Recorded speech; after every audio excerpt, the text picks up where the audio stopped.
Tol Cipularang dikenal sebagai salah satu jalur paling angker di Indonesia, terutama di KM 97. Banyak kecelakaan terjadi tanpa sebab yang jelas. Pengemudi sering mengaku melihat bayangan melintas, sosok perempuan berdiri di pinggir jalan, atau tiba-tiba merasa seperti kehilangan kesadaran. Beberapa bahkan mengalami déjà vu, merasakan bahwa mereka terus-menerus melewati tempat yang sama. Warga sekitar percaya ada kekuatan gaib yang mendiami kawasan itu. Meski tak terlihat, kehadirannya seringkali terasa, apalagi saat malam tiba. Assalamualaikum warahmatullahi wabarakatuh. Ketemu lagi dengan saya ya di channel seperti biasa. Kali ini kita akan melanjutkan cerita yang kemarin ya. Sempat tertunda beberapa hari. Dan sebelum kita mulai membawakan ceritanya, alangkah baiknya kita berdoa dulu.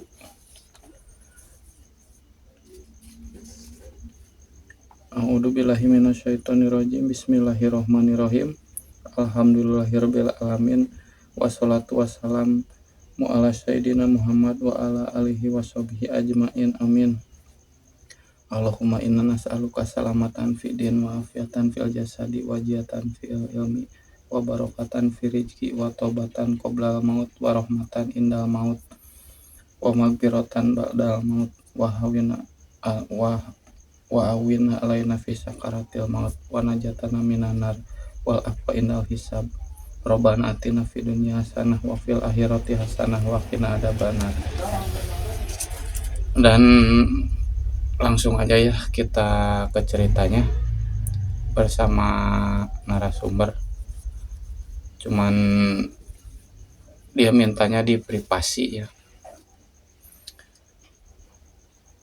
Ya, kita mulai aja. Assalamualaikum. Waalaikumsalam. Jadi kita akan melanjutkan cerita yang kemarin ya, yang di seputar rest area tol Cipularang itu. Dan kemarin katanya masih ada tambahan. Sok boleh dilanjutin ceritanya. Oke. Assalamualaikum warahmatullahi wabarakatuh. Saya hadir kembali untuk menyambung cerita yang kemarin ya. Sebenarnya cerita kemarin itu banyak yang di skip. Soalnya kan waktu durasi. Ini masih sambungan yang kemarin. Yang cerita yang kejadian di kamar bawah, terus lantai atas. Ya, ada sesuatu yang bisa dibilang masuk logika. Mungkin iya, enggak juga mungkin iya. Itu tergantung orang yang menanggapinya ya, kalau masalah itu. Oke, lanjut dari ceritanya, dari pulang itu aja ya, dari pulang berobat dari orang pintar aja ya. Pas pulang dari orang pintar kan, cerita yang kemarin udah sembuh lah. Cuman orang pintar tersebut bilang, sebenarnya tuh saya sih orangnya peka, kata dia.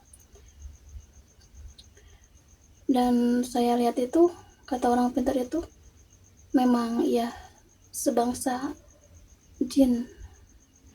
Tapi menurut beliau, yang lebih itu yang di kamar bawah tuh. Yang bertanduk itu. Oh, yang itu. Kalau dibilang wowo ya, wowo apa? Genderuwo gitu. Iya. Enggak, bukan. Soalnya dari cerita-cerita yang pernah saya dengar, kalau wowo itu ya, dia tuh badannya lebih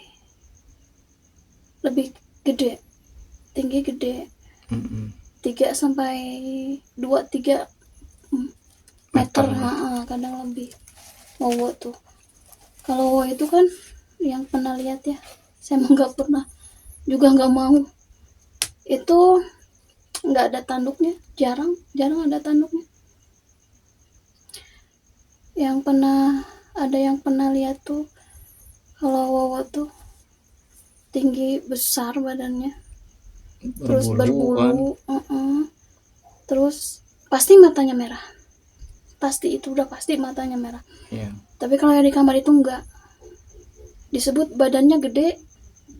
Kalau ukuran manusia ya bisa dibilang gede itu, tapi kalau untuk disejajarkan sama Wowo itu enggak. Apalagi yang apa, itu yang penembus itu kan Mbah Roban ya, yang apa, yang pegang pesugihan itu. Loh. Itu jauh banget kalau dibandingkan sama itu. Ya kalau ukuran manusia sih itu gede. Tingginya adalah 3-4 meter. Cuman matanya gak merah dia. Cuman kulitnya hitam legam. Enggak, dia kayaknya enggak berbulu, enggak. Enggak. Berarti bisa disebut bangsa jin gitu ya. Jin. Mungkin ya. Terus kalau yang di atas, kata orang pintar itu cewek, dia yang di atas cewek. Dan satu lagi pas yang pertama ceritakan, yang di atas itu sebenarnya pintunya kaca. Pintunya kaca. Pas saya cerita dulu kan pas tiduran, terus berasa ada yang ngeliatin, terus saya langsung auranya nggak enak, langsung keluar. Memang sih pas keluar mau keluar, pintu kan kaca ya, kaca dari apa, sedikit dari pinggir mata sedikit kelihatan ya, kayak ada baju putih. Rambutnya acak-acakan gimbal gitu, terus kukunya juga apa sih Pak, panjang sih, bajunya emang panjang, cuman pas jarinya itu nggak ketutup, jadi si tangannya sama kukunya kelihatan hitam. Perwujudannya seperti itu ya. Cuman dia nunduk, wajahnya nggak kelihatan. Terus saya langsung turun tangga. Pas satu lagi nggak dibahas, pas kemarin pertama nggak dibahas, pas turun tangga itu apa, tangan nih dari kepala, pundak sampai tangan kaki sebelah dingin, kayak dia tuh ngikutnya sebelah situ yang dingin itu, kayaknya dia ngikut sampai tangga. Saya berasain dia ngikut sampai tangga. Berasain ngikutnya apa, kok yang sebelah ini dingin, tangan dingin, kepala, leher sama tangan kaki dingin. Pas turun juga buru-buru sih, takut ya, mungkin dia ngikutnya dari pertama itu, mungkin saya nggak berasa aja, nggak berasa. Udahlah, soalnya apa, soalnya saya kan kerja di situ. Kalau terus-terusan saya mikir ke sana takutnya saya kerja takut nggak betah. Berarti kejadiannya waktu siang apa malam itu? Itu kan siang, dua-duanya yang lihat masih itu siang berarti ya. Tapi pas ke orang pintar tuh malam. Kalau siang tuh nggak ada waktu, kalau orang pintar capek, nggak ada waktu kalau siang. Malam pulang kerja nyempetin ke situ. Ini sih ceritanya lebih, itu kan cerita yang kemarin ya, detailnya sekarang ceritanya. Kata orang pintar gitu, sebenarnya kamu juga bisa lihat sebenarnya, cuman nggak setiap saat bisa lihat kamu. Gak tahu, kata beliau, mungkin pas kamu lagi apa sih, lagi kosong aja kayaknya pikiran, bisa lihat, dan bisa termasuk sensitif. Memang iya sih kalau pergi ke tempat agak yang gimana, memang saya suka ngerasain kok rasanya beda gini. Jujur sekarang juga cerita rasanya nggak enak, dada sesek, agak merinding ya. Yang diperjelas itu sih, saya mau perjelas apa, punya temennya di situ, usianya sih di bawah saya, dia masih muda, malah dia masih usia belasan lah, belum, masih ABG lah dia bisa dibilang. Dia tuh sama gitu karyawan di sana. Iya, cuman dia kerjanya di rumah makan. Berarti lain apa? Lain pekerjaan itu, lain apa? Lain outlet. bukan di outlet. Di outlet tuh enggak, teman outlet tuh jarang sharing ngomong gini ya, ngomong soalnya yang di outlet yang cewek tuh cuman saya sama si neng kasir itu, sedangkan yang kasir itu kan kadang di A kadang di B dia, soalnya kasirnya satu, jadi dia bolak-balik. Tapi untungnya dianya orang situ, nggak jauh, soalnya saya kan yang paling jauh di situ kerja, saya sama adik yang paling jauh. Kebanyakannya sih cowok, teman cowok di outlet ada 3 sama adik saya, ceweknya saya satu. Kalau ada itu paling si neng kasir itu, dia kadang lebih sering dia jarang, paling seminggu tuh 2 kali dia di B, 3 paling paling sering 3 gitu, selebihnya di situ. Kebanyakan di situ sih dia mah, kebanyakan dia ya yang arah Bandung berarti ya. Kadang kalau pulang juga kan, kalau nggak ada kasir, kalau pas pulang kan ngasirin dulu, terus cek semuanya, mastiin air, AC, listrik semua. Mau cerita yang itu aja yang lebih diperjelas. Saya tuh kalau dari outlet ke toiletnya lumayan jauh ya. Iya. Jauh, kalau mau ke toilet itu muter, ke depan bisa, ke belakang bisa, cuman saya lebih milih jalan belakang, yang jalur yang banyak truk itu. Kan di sana suka ada bangku tuh buat nongkrong atau bekerja di sana, kalau istirahat ngaso di situ, makan apa di situ ada bangku. Pas saya pulang dari toilet dia ada pas istirahat, waktu itu sebelum duhur kalau nggak salah. Udah sering nyapa juga, udah kenal lah gitu. Saya samperin dia, duduk, lagi istirahat nih, saya bilang gitu. Iya teh, lagi istirahat, di dalam panas, kata dia. Kalau di ruangan saya kan enak ada AC, di situ kan cuman kipas angin, yang lain-lain kan saya liatin, kecuali di Alfa yang gitu kan. Kebanyakannya saya liatin kalau rumah makan-makan gitu mereka lebih pakai kipas. Kalau saya kan ada AC, enak. Panas teh ngaso di sini gitu. Duduk, dia tuh ngobrol. Teh, kenapa ya? Kenapa apa gitu bilang. Nggak tahu ya. Mau curhat dong, boleh nggak, kata dia. Ya boleh atuh, sok curhat gitu kan. Dia tuh ngomong gini. Teh, kemarin malam saya lihat sesuatu di atas gitu kan. Dia kan tidurnya di atas. Nginep di sana. Sama semuanya di atas, sama apa? Bosnya di situ. Bos nggak pulang-pulang di situ. Di atas, di bawah tempat jualan, masak, di atas jemur baju, terus tidur di atas. Dan dia juga ada temennya, kalau nggak salah dulu tuh ada berapa ya ceweknya, 3 kalau nggak salah. Dia tuh tes ini, mau curhat boleh nggak? Boleh, curhat, saya dengerin. Pas dulu itu kan waktu mau duhur kan, ada waktu lah, lagian kan di outlet ada orang tuh, udah ada 3, udah pada datang. Saya pikir kalau ada tamu biarlah mereka dulu yang pegang gitu. Saya ngobrol dengerin dia. Semalam tuh ada yang aneh teh, sebenarnya sih sering saya dengar suara-suara gitu. Kalau dari jam 1 ke bawah aja, kalau di bawah suka ada suara keran air, kata dia, terus suara kayak ada yang masak.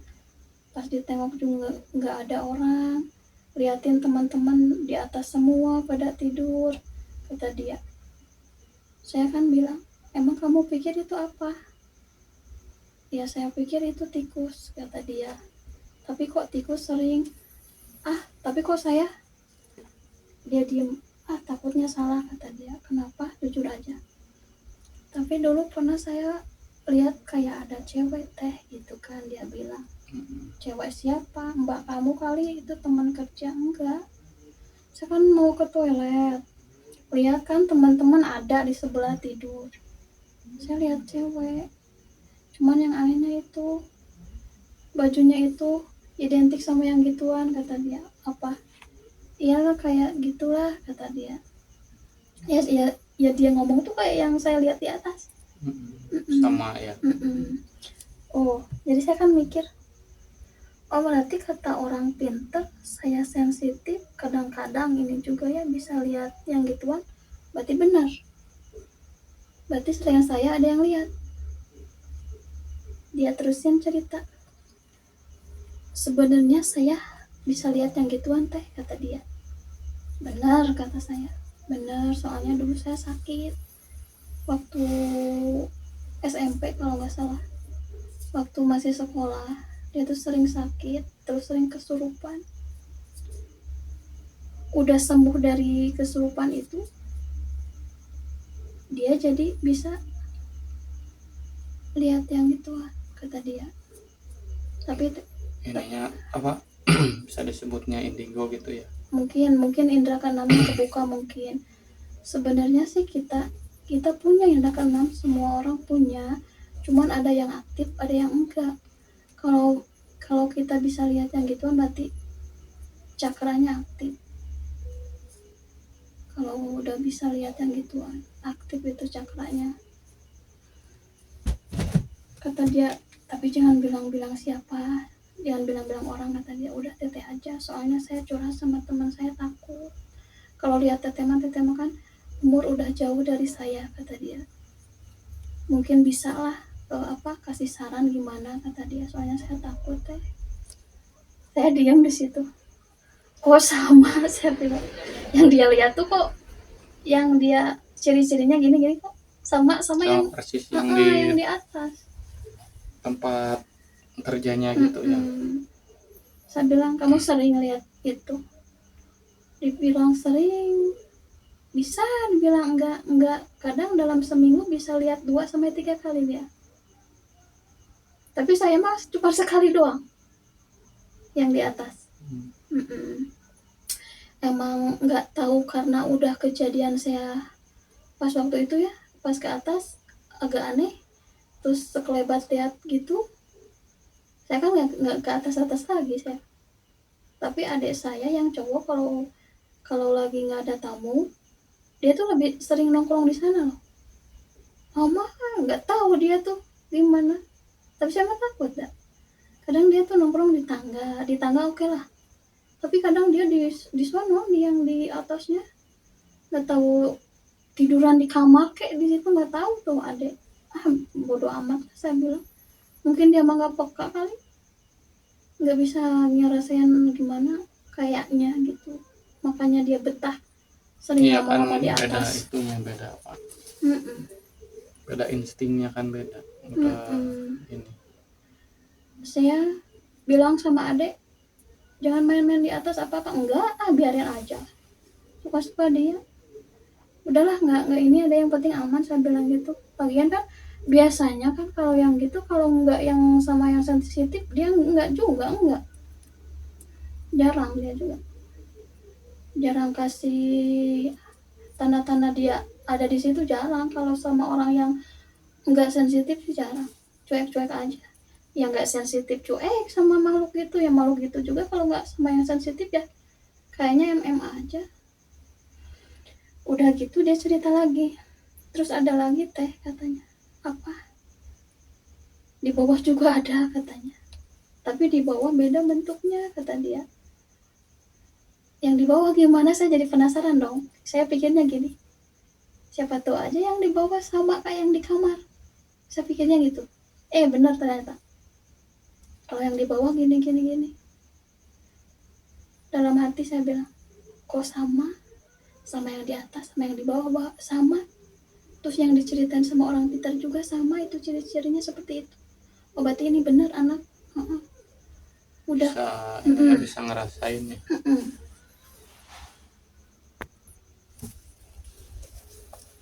Dia cerita yang di bawah juga ciri-cirinya sama yang di kamar itu. Hampir mirip lah, bukan hampir lagi ya. Sama. Padahal saya nggak curhat Teteh juga lihat ini nih, enggak saya pikir gini ya, kalau saya cerita hal-hal seperti itu di tempat yang dimitoskan angker, takutnya kan orang nggak sama ya, ada udahlah, yang gituan mah di mana-mana juga ada kan, yang penakut juga banyak. Nah, takut saya ketemu sama orang yang penakut, saya gitu. Pas ngobrol sama dia, saya kekep kejadian itu sendiri, malah dianya yang, jadi saya mikir dalam hati, kok sama ya, berarti yang saya lihat tuh bener gitu. Jadi menguatkan, jadi fakta bahwa, soalnya gini, orang pintar kan kalau ya bukan orang pintar kali kalau nggak bisa tahu yang gitu. Orang pintar kan nggak tahu saya lokasi kerjanya di mana. Orang pintar juga kan nggak tahu tuh di tempat kerja tuh ada ruangan kosong yang nggak dipakai, kan nggak tahu. Iya. Tapi dia langsung, ada nggak ruangan kosong atau kamar atau apa yang nggak dipakai? Saya bilang ada di atas. Nah itu cewek yang ikut kamu. Sebenarnya kamu juga lihat sih, sebenarnya belakang pintu kan. Iya, sebenarnya kamu juga sensitif, kata dia, kata orang pintar, kata beliau. Saya dibilang sensitif bukannya bahagia, takutnya apa, orang saya kerja di situ. Banyak mitos kan, Cipu Larang tahu sendiri kan ya, Cipu Larang gimana mitosnya, horor ya. Jalur angker kan. Situ. Jadi saya perjelas lagi, coba cerita lagi lebih detail lagi, yang di bawah gimana, gini sama yang di kamar sama. Nah, yang kejadian yang bunuh diri itu sebenarnya kata teman-teman yang rame di WA grup itu, kejadiannya itu antara jam 11 atau jam 12 malam kejadiannya. Sedangkan waktu itu saya kan sip siang, masuk jam 2 tuh waktu itu, pulang jam 10. Itu yang kejadian di tempat itu tiap hari tuh. Saya kalau berangkat kerja lewat situ, kalau siang, kalau malamnya juga lewat situ. Tapi kalau teman-teman saya yang 2 cowok sama yang si neng kasir itu ya, mereka tuh lebih milih jalan depan mereka tuh. Justru saya lebih takut di depan, kan ada toilet ya, pas mau keluar mau ke Jakarta kan ada toilet. Di situ kan toiletnya, ruangannya, pintu toiletnya sedikit. Cuman ada pohon gede di situ. Saya lebih takut di sana jujur. Meskipun itu tempatnya deket ke pos satpam. Saya lebih milih ke belakang yang banyak supir truk di situ. Walaupun di situ sih sebenarnya di situ juga penerangan kurang di situ. Pada gelap ya kalau di belakang. Soalnya dari parkiran ke tempat kerja tuh jalan kaki lumayan jauh. Kalau kesiangan aja lari juga butuh waktu, meskipun lari, soalnya apa, jauh. Saya juga ya kalau pulang malam, pulang jam 10, kadang jarang jam 10 sih, kadang kan bikin laporan dulu, mastiin semuanya oke sebelum pulang, kunci udah oke semua, baru bisa pulang. Kadang kalau sip sama adek dia makan udah duluan, katanya, teh duluan ya, tunggu di parkiran, kata dia kan. Kadang teh duluan ya, tunggu di toilet. Saya sendirian di outlet, mastiin dulu keran, AC, terus listrik tuh pastiin mati, dipastiin dulu, bikin laporan buat bantuin si neng kasir itu, karena dia nggak standby di satu tempat, enggak, dia kesana kesini capek dia, kasihan. Jadi bantulah, saling bantu. Kalau pulang malam juga kadang jam 11 baru keluar gitu, udah oke dicek semua baru pulang. Ada udah nunggu di parkiran, saya pulang. Kadang meskipun banyak truk ya, kadang kan mereka tidur itu supir-supir. Kadang saya jalan tuh kadang pernah sendirian, malahan sering kadang ngerasa ada yang ngikutin. Jam 11, setengah 11, jam 11 baru keluar otret. Kadang di pinggir, kadang berasa kayak ada orang nih di belakang, ada orang kali sama pulang gitu. Pas ditengok nggak ada, udahlah. Itu kan pinggirnya kebun, sama kebun kopi, maju lagi kebun pisang, kebun apa kayak ya mungkin ada yang tani juga di situ, kayak pohon singkong, pisang gitu. Soalnya itu lebih dekat sama pemukiman dibanding yang ada jauh ke pemukiman sih. Dia turun di jalan sih. Cuma di sini yang di tempatnya itu. Ya cerita itu saya mastiinnya. Jadi yang saya lihat nggak halu. Jadi saya mikirnya ke situ.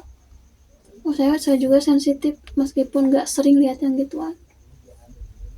Dari situ saya jadi tahu. Terus yang ikut yang di jalan itu ya, yang ikut di jalan itu sebenarnya sih kalau kata orang pintar itu dia tuh pengen disempurnain. Soalnya tuh kan dulu kejadiannya tuh pas maghrib ya, kalau kata orang Sunda tuh walilat apa ya, kalau dari jam 5 sampai jam 6 tuh kan harusnya senjakala. Harusnya kita tuh jangan keluar rumah. Meskipun lagi berkendara sekalipun, harusnya diusahain minggir dulu, istirahat dulu, biar waktu itu lewat dulu. Seharusnya. Ya mungkin sudah waktunya meninggal, nggak tahu. Meninggalnya karena kecelakaan. Dan di tempat itu emang horor sih. Bisa dibilang jalur tengkorak, iya. Dulunya juga di situ sering sih ada yang kecelakaan. Sering di situ soalnya kan jalannya berkelok. Kalau dari atas jalanannya turun, kalau dari bawah agak bergelombang terus agak meninggi Tanjak. Itu kayak tanjakan gitu.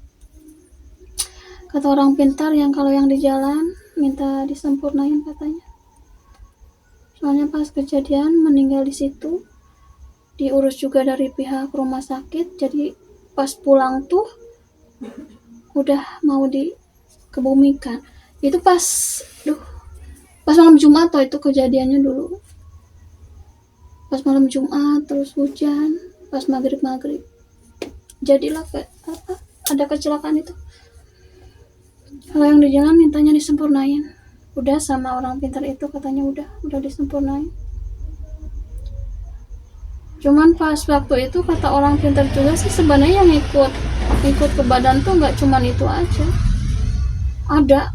Cuman itu kiriman dari dulu. Dari dulu itu udah lama. Udah ada mau 6 tahun kata orang pintar tuh. Kiriman apa maksudnya? Ya kiriman dari orang yang mungkin benci nggak suka sama saya. Tapi kata orang pintar itu kalau yang 2 ini agak susah. Soalnya udah lama. Udah mau 6 tahun. Kalau yang ini kan kalau yang ikut dari kerja ya yang cewek terus yang di jalan itu kan kejadiannya mereka nempel tuh ngikut mungkin karena suka atau karena apa kan nggak tahu, atau mungkin juga karena badan saya lagi dingin, mungkin saya lagi apes lah gitu, katakan lagi apes mungkin diikutin yang gitu. Itu kan kejadiannya pas waktu saya kerja, masih bulan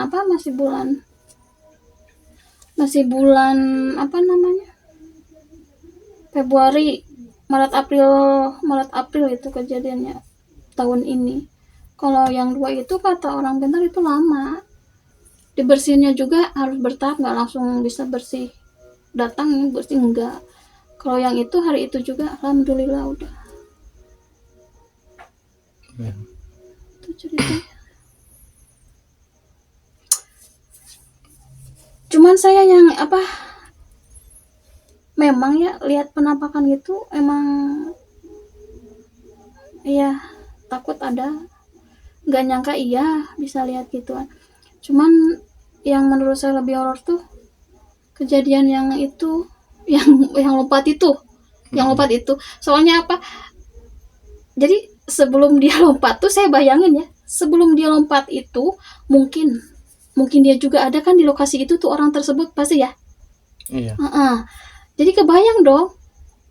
Jadi saya pas mau jalan ke parkiran mau pulang, sepertinya dia juga OTW ke tempat itu mau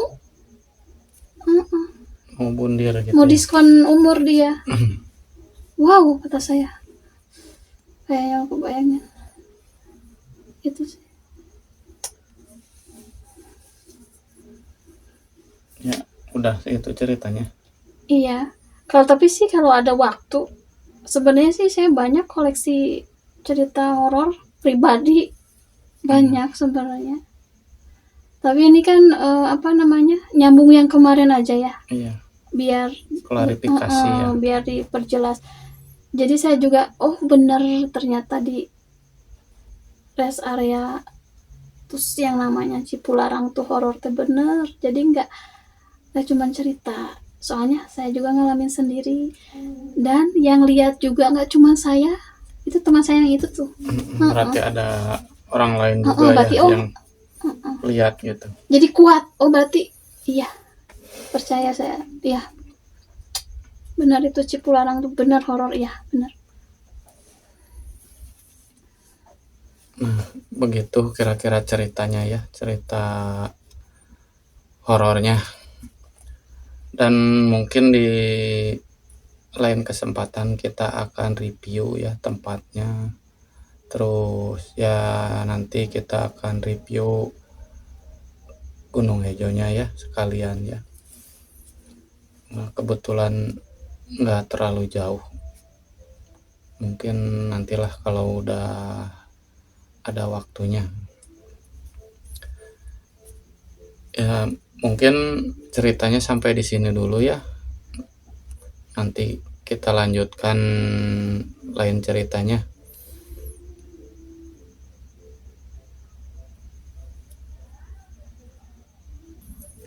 Dan jangan lupa ya untuk kasih dukungannya. Terima kasih semuanya. Assalamualaikum warahmatullahi wabarakatuh. Waalaikumsalam warahmatullahi wabarakatuh. Halo, buka pintunya. Aku di